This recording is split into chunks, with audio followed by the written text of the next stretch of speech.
Hello tout le monde, j'espère que vous allez bien. Alors, une vidéo sur un sujet, sur une question existentielle. Sérieusement, au-delà des questions qui es-tu, qui nous sommes et qui est Dieu, qui il est, une autre question peut s'imposer à nous qui m'a sauté aux yeux à la lecture de Genèse 3:9 où Dieu pose la question à Adam. Où es-tu? Où es-tu? Si on repose le contexte de cette histoire, euh, Adam et Ève mangent de l'arbre de la connaissance du bien et du mal. Euh, ils en ont honte de cette désobéissance, de cet acte d'indépendance par rapport à ce que Dieu avait dit, avait fixé. Euh, et Adam se cache. Adam et Ève se cachent. Pour resituer, on parle d'un Dieu qui est omniprésent, qui est en tous, en tout et au-delà de tout. Et l'absurdité s'accomplit. Adam se cache d'un Dieu omniprésent. Euh, et Dieu, qui voit tout, qui est partout, pose la question à Adam, où es-tu? Donc Dieu ne pose pas cette question pour lui-même, mais pour Adam. Et cet Adam peut représenter notre humanité en général, mais où es-tu? Homme ou femme, où es-tu? euh, J'aime bien l'une des, entre guillemets, d'une réponse finalement de Saint Augustin dans l'une de ses lettres où il dira j'étais en dehors et toi tu étais au-dedans, en parlant de Dieu. Euh, Lorsque l'homme se met à écouter au-dedans, lorsque l'homme commence à comprendre et à commencer cette quête du où es-tu, où je suis, où vous êtes, il commence à écouter, il commence sa quête, il commence sa recherche. Et, et là, d'un seul coup, ça nous fait penser à un autre verset si précieux. Dans les Proverbes, il est dit que la gloire de Dieu, c'est de cacher sa parole, dans la version grecque, ou les choses. Et la gloire des rois, c'est de sonder ces choses, c'est de chercher ces choses. Donc l'homme, son potentiel, son devenir, c'est d'assumer sa royauté, c'est d'être roi. Et l'une de l'essence ou de ce qui réalise sa royauté est de chercher. Et de chercher, non pas comme une recherche sans fin qui n'aboutit pas, qui ne conduit qu'à la frustration et à l'échec, mais au contraire une recherche, une quête pour saisir, une recherche, une quête pour se trouver soi-même et pour répondre à cette question où es-tu? Lorsque cette quête, lorsque cette écoute est dirigée au dedans, là on commence à répondre à cette question favorablement. Où es-tu? Au dedans de moi, et j'écoute celui qui est au centre de mon être, celui qui est le Christ caché dans mon cœur et qui est l'essence de ma vie. Lorsqu'on revient au récit du début de Genèse, vous vous rappelez que le verger du plaisir, le verger d'Éden, le jardin d'Éden, euh, là où Dieu exprime son plaisir envers Adam et Adam envers Dieu, Dieu lui demande de cultiver ce jardin, de cultiver ce verger.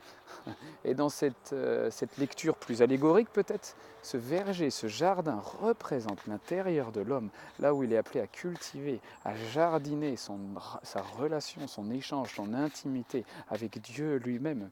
Dieu le place dans le jardin du plaisir et l'homme s'est caché, s'est d'une certaine manière retiré de ce jardin en essayant de se cacher de Dieu, d'être dans une perspective, dans une recherche, dans une marche extérieure à lui-même. L'homme devient extérieur à lui-même, devient extérieur à Dieu en étant extérieur à lui-même, à son propre corps, à son propre cœur, à son propre sens. Là où se vit, là où se joue toute la romance divine.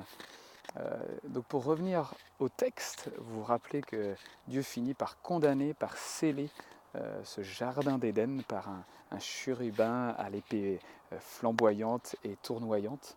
Euh, et c'est pas sans nous rappeler ce qu'a accompli Christ, ce qu'a accompli Jésus-Christ pour nous, où le voile du temple qui séparait le lieu saint du lieu très saint a été déchiré du haut en bas. Ce voile avec les chérubins représentés dessus a été déchiré de haut en bas ce lieu perdu, ce lieu condamné et scellé à l'homme est de nouveau par Christ Jésus, comme jamais dans toute l'histoire de l'humanité, ouvert de nouveau.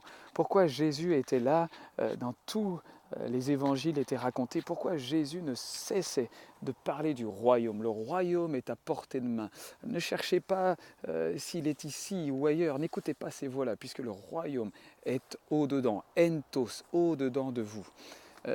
Jésus avait saisi que l'œuvre qu'il allait accomplir n'était pas pour amener le royaume au-dedans de l'homme, parce qu'il était déjà au-dedans, mais pour en ouvrir l'accès comme jamais dans l'histoire. La notion de la kainos création, de la nouvelle création sans aucun précédent, le terme kainos, qui signifie sans aucun précédent, quelque chose de nouveau. Et cette ouverture mystique et qui n'a jamais été effectuée auparavant dans toute l'histoire de l'humanité, l'accès complet et spontané à son royaume. Cet accès spontané et complètement ouvert à son royaume, pour autant, n'exclut pas le symbolisme et la notion de quête. Parce que la quête, cette recherche qui aboutit,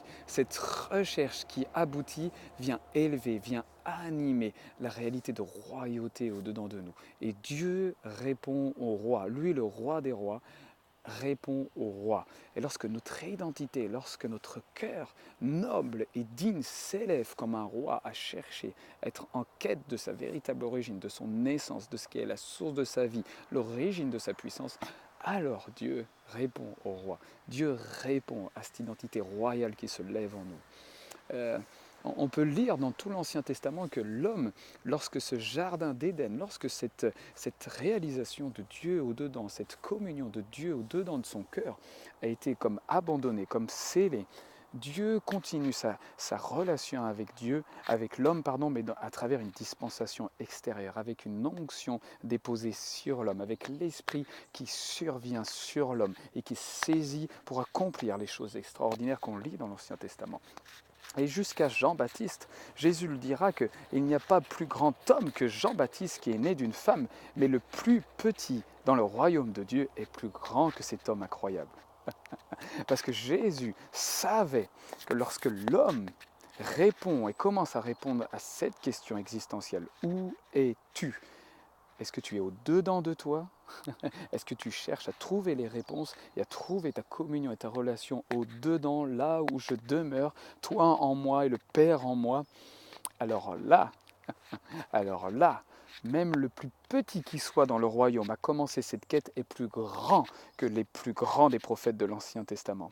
Et pour revenir à cette notion de dispensation, Dieu cherche, et je vais conclure là-dessus, Dieu cherche et attend et déjà prend plaisir à voir que l'homme en Christ, conscient de Christ, rentre de plus en plus dans enfin cette dispensation intérieure, cette vraie résidence de Dieu dans l'homme, de son onction, de sa libération, de son action, de son mouvement, de sa puissance. Cette dispensation intérieure de trouver Dieu au-dedans, l'esprit de vérité au-dedans de vous qui vous conduira dans toute la vérité, cette source d'eau vive qui jaillira jusqu'à la vie éternelle, où nous sommes appelés à imiter les œuvres de Christ et en faire de plus grandes parce que lui ira au Père et sera au-dedans de nous pour accomplir ce que nous ordonnons et ce que nous vivons.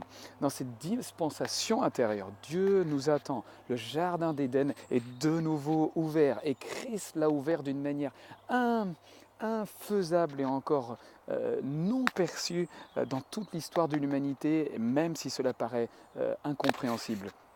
Et cette ouverture qui n'a jamais été perçue avant même dans l'humanité de l'homme est notre héritage, est là où on peut entendre Dieu qui nous pose la question, où es-tu ?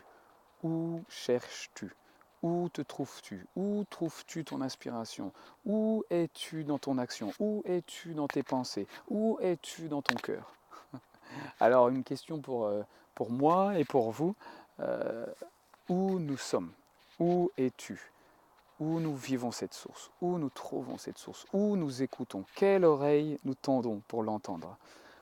Quelle oreille nous tendons pour l'entendre. Bisous les amis.